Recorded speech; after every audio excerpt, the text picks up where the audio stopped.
I feel like a lot of old players can see a clear difference in what is being mapped nowadays in comparison to what was being mapped a couple of years ago. With a somewhat recent boom in popularity, a lot of new players came in, and I feel like a lot more common mapping styles have changed quite a bit. I have already talked a bit on a previous article about how stream slops was a new trend coming up due to how ranking maps is done in Rithia Steam. That trend is definitely one of the most impactful in what I would call new-gen mapping. A couple of years ago, a generalized ranking system was not a thing, and Steam Rithia wasn't a thing either. All we had was feedback on what the players liked to play and what mappers liked to map. I feel like ever since the rating system decided which maps had value or not, we started seeing a very big change in how mappers were mapping. Before this, there were a lot of what nowadays are considered generic patterns, the type of mapping that isn't flashy but is very fun to play and represents the song in a very straightforward way. Take BPMRT or Flamewall. Those are very straightforward maps that don't really do anything flashy but represents the songs pretty well. On the newer map side of things, it gets a little bit trickier, and I'd like to separate it into two categories. Category number one consists of the old mappers from that time who have now grown bored when it comes to mapping generic things. I have seen a lot of old mappers start doing a lot more generic patterns recently, but only a couple of months ago it seemed like players were always complaining about how the new songs added to the game were way too tacky and how they were not fun to play. What I heard from the mapper side is that when they spend years mapping the same generic patterns in the very straightforward way of representing songs, it can get quite boring. As they learn how to map things better and how to represent songs differently, they tend to migrate towards patterns that give mappers more freedom of expression, like tags or quantums. Category number two includes the new mappers who are being judged based on a completely different basis. Most of these new mappers not only map Soundspace costumes, but they also map for Rithia Steam, or at least it does feel like they're heavily influenced by their mapping style. Since there is a rating system on Rithia Steam that judges how hard a map is to give RP to the players, players tend to play the harder maps more, and mappers also tend to map them more.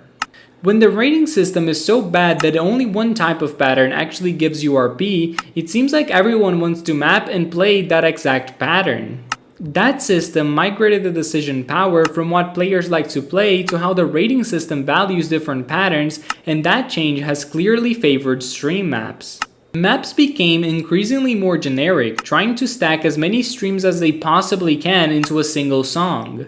There was no longer a need to mix patterns or think how fun a map was to play. As long as the map had lots of streams, it gave a lot of RP, and that was the very thing that made the stream slop epidemic as bad as it nowadays is. The new mappers seem to have lost touch with what the players actually want to play, and the new players also seem lost, trying to get the most amount of RP instead of actually looking for good mapping. Since the newer players aren't tired of stream slops because of how short of a time they have been playing the game, it makes it so that the epidemic becomes even worse. This is a bit more on the personal side of things, as I am not a mapper myself, but I do feel like there is a pretty big difference in the mapping philosophies from the old days when compared to now. Before, I feel like most mappers wanted to have fun mapping, wanting to make things that would fit the song well, and over all of that would be fun things to play. They didn't rush maps one after another, they took enough time to make fun maps and good maps. Of course there was a fair share of undercooked or overcooked maps, but the general philosophy was making something nice to play that represents the song well. Nowadays, I feel like there is a clash between two different and almost entirely opposite sides of the spectrum. On one side of the spectrum are the mappers who make stream slop, who are playing for the system and letting the bad system decide how worthy their maps are to be played. They try to pump out as many maps as possible, making them simpler and simpler and simply making them less fun to play.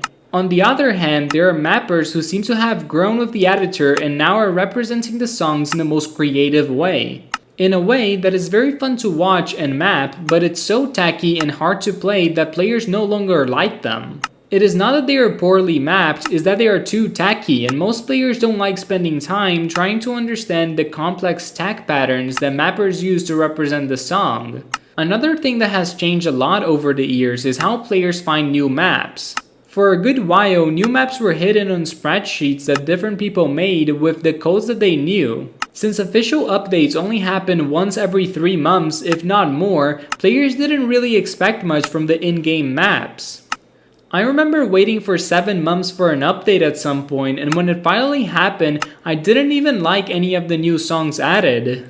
On the other end, we did have the Dive Challenges spreadsheet for SSPM maps, but those could only be played on nightly builds, though most people who cared about maps were on nightly anyway since the updates on Soundspace were so far apart and the configuration options were limited.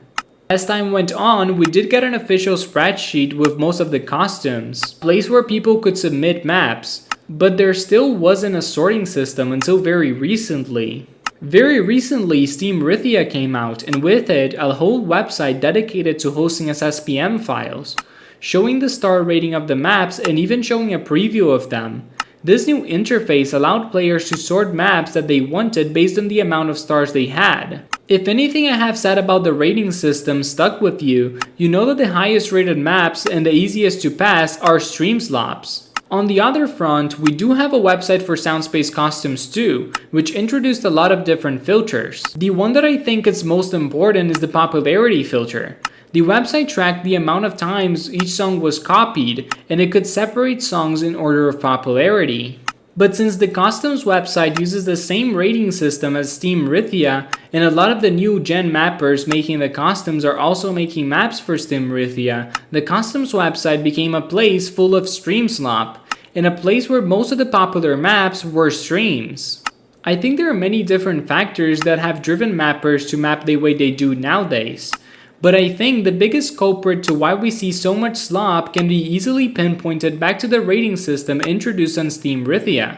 It migrated the incentive of mapping from having fun and making playable, enjoyable maps to how many stars can I get on my map while making it the easiest to pass. If you're tired of dealing with that system and want a better way to find quality maps, that is exactly why we built the Ancillion archives. In Ancillion, we host both an SSPM archive and a custom archive with absolutely no algorithms involved.